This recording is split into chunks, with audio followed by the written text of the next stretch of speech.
आज हामी महाकाली मावि बेलौरी कञ्चनपुरबाट कक्षा 11 को कानुन विषय पढ्ने विद्यार्थी भाइ बहिनीहरू लिएर आएका छौँ र आजको हाम्रो पहिलो गन्तव्य स्थान अवलोकनका लागि र अध्ययन अवलोकनका लागि हामीले कञ्चनपुरको जिल्ला अदालतमा पनि विभिन्न शाखा उपशाखाबाट हुने गरेका सेवाका कुराहरू र उनीहरूले प्रदान गर्ने सेवाग्राहीलाई दिने सुविधाहरू सहित र इजलास नम्बर 1 बाट हामीले फौजदारी मुद्दा सम्बन्धी बहस पनि सुनेका थियौँ र त्यसै क्रममा थप अझ हाम्रो अरु ज्ञानका लागि थप कानुनभन्दा थप अरु ज्ञानका लागि पनि हामी कञ्चनपुर जिल्लाको लगभग अन्तिम किनारा दोधारा चाँदनी नजिकको झोलुङ्गे पुल नजिक आइरहेका छौँ र यसै क्रममा हाम्रो अब यसपछि भाइरल पुल भाइरल रोडका कुराहरू पनि हामी समेटेका छौँ विद्यार्थी भाइ बहिनीहरूलाई र बिस्तारै हामी अध्ययन सँगसँगै रमाइलो पनि गरिरहेका छौँ।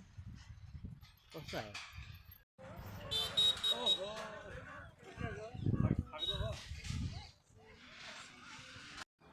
के भयो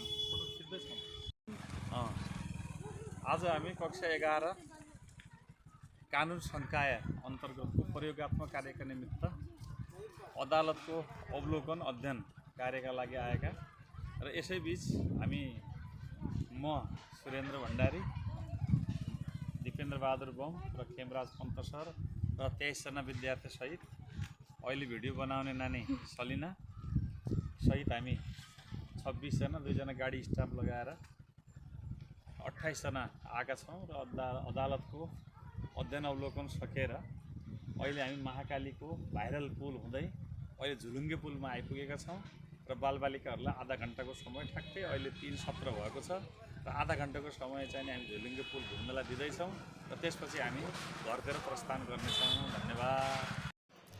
उहाँ चाहिँ मेरो लका शिक्षकहरू।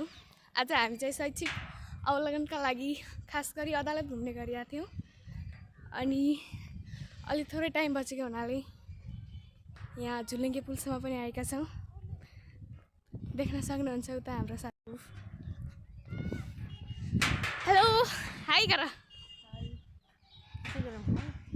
सब बेच्दै छन्।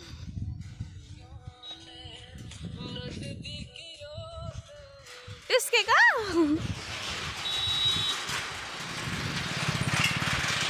आमा दौडेर आइन्। मेरो अनिमा साथी। हेलो पछाडि फर्किँदै हेर न स्टाइल हो चाहियो अनि सरस्वती। हेलो गर न हो बेलु खत्री। हेलो गाइस हेर्न सक्नुहुन्छ दोधारा चाँदनी झुलुङ्गे पुलको राम्रो राम्रो दृश्य।